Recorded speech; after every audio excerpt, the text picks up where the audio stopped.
Oh, akak lalu. Wow. Awak dalam live ke? Ni hadiah nombor 6. Saya nak suruh kalau boleh awak mari sekarang untuk awak ambil hadiah ni. 4. Korang dapat blender ni. Boleh buat air buah.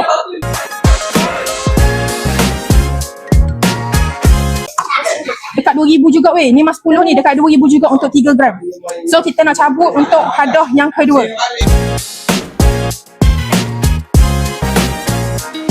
Sikit lagi. Okey, 100k dah Syed Mong. 100k dah. Okey, jom kita cabut hadiah utama.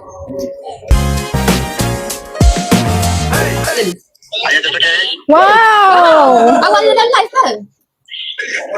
Ada masuk live ke? Ya ke? Serius ah?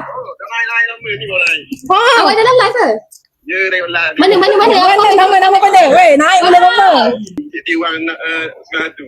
Belajar dia. Oh, hok komen Nisa Sani tu. Oh. Baguslah. Awak dapat ayam tapi awak dapat juga motor. Awak jangan motor. Mesti awak tak mahu ayam dah. Muslim dah ada pemenang. Kita hanya pada awak dapat. Sebab tadi kita call tadi dia terus hello ayam cocokan. Dia terus sebut macam tu. Kita nak hok kemah macam ni kan sedap sikit kang. Sebab ikut kita punya rules. Ni hadiah awak ni. Jangan saya tunjuk dekat dalam live. Wow. Kita dapat pemenangnya guys. Pemenangnya nama Muslim.